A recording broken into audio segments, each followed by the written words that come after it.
Hi, my name is Dave Failing, and I'm a student in the Liberty University Psych 512 course, Social Psychology, and this is my presentation for the reading summary of week 2, which is Social Perception. Before I start, a little bit about myself. I've been working as a therapist with children and families now for almost 20 years, and so a lot of what I read and interpret throughout our material is how I'm adapting it and trying to use every bit of that with the clientele that I have. It's very rewarding work. I really enjoy it, so I'm very excited about the class. So, all right, let's start. So, the introduction to social perception. Our reading this week was Theories in Social Psychology, Chapter 3 and 5, and that was on attribution theories, how people make sense of behavior. Then we have social comparisons, motives, standards, and mechanisms. So then we moved on to the social psychology book, chapters 3 and 4, which involved social self and perceiving persons. We also had 2 articles. The first one, the friend networking sites and their relationship to adolescent well-being and social esteem. And next we had consumers' response to negative word-of-mouth communication, an attribution theory perspective. So the first part we'll go into is social perception and self-concept. So the idea of self-concept encapsulates everything that we believe about ourselves and makes up what we believe to be our identity. We come to these beliefs by introspection or self-analysis and looking into our own thoughts and feelings about everything around us. Often people are unable to see inside themselves for some things and then compare themselves with others, which is the social comparison theory. Social comparisons, comparisons between the self and others, are a fundamental psychological mechanism influencing people's judgments, experiences, and behavior. There are a number of differences in cultures around the world, which lead to differences between individualism and collectivism. Individualism is focused more on the personal goals for life, in contrast with collectivism, that really has more to do with the family, usually for the good of the group. Pretty interesting stuff there.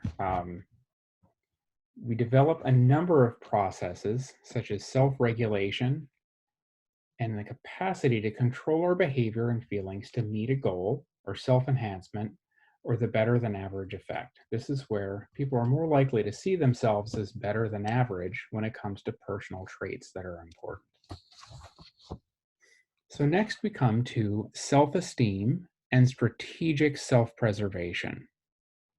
So people in general have a deep need for self-esteem, and this can be both positive and negative feelings about oneself. Oftentimes we keep up our self-esteem by implicit egotism, self-serving beliefs or bias, self-handicapping, which also can be known as self-sabotage, or making downward social comparisons in which people compare themselves with others for self-evaluation. In the Valkenburg article, they talk about the findings that adolescent self-esteem was affected solely by the tone of the feedback that adolescents received on their profile, and positive feedback enhanced adolescent self-esteem and negative feedback decreased their self-esteem. So self-presentation comes when we try to ensure, get that right, we try to ensure or influence what others think of us in any number of social situations. Strategic self-presentation comes when we try to influence others, but also find ways to gain an advantage through this for our benefit. This is the first motive for self-preservation, and the second is self-verification, where we want others to see us as we see ourselves, or our perception of ourselves. We also use self-monitoring to continue evaluating where we are socially and how to adapt to that environment. Self-esteem is so important that people have a strong need for self-esteem, a motive that can lead us to make favorable, self-serving, and one-sided attributions for our own behavior. Next, we will move to attribution theory.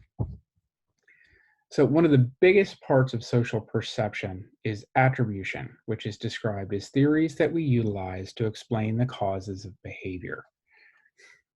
In social psychology, the term attribution has two primary meanings. The first refers to explanations of behavior, i.e., answers to why questions.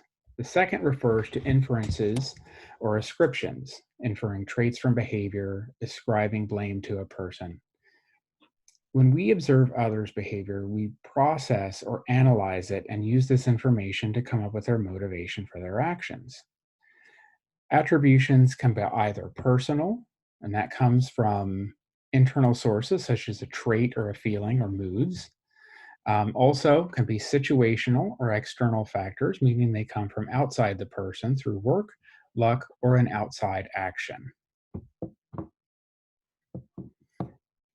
Okay. Cassin postulates that people are profoundly influenced by the situational context of their behavior. Conversely, this can also lead to fundamental attribution error, which is where the bias focuses on personal causes instead of situations to cause behavior. So culture can also be a major influence on how others view themselves and the world. So next is integration. So how do we integrate all the information that we've now observed, analyzed, attributed? This is called impression formation and helps us come up with a picture of the person that makes sense to us. More and more, social psychologists are also finding that human thought is embodied. The way we view ourselves and others is affected by physical position, orientation, sensations, movement of our bodies. Information integration theory is then it's based on an integration or sum of the person making the perception and a weighted average of the person's characteristics. Implicit personality theory are assumptions that group together traits that might be somewhat alike or linked together. A good example of integrating a study into our understanding of the world around us was the Wozniak study of negative word of mouth. I actually found this article fairly fascinating, where consumers exposed to negative word of mouth actively process the information and change their brand affiliations only under certain conditions.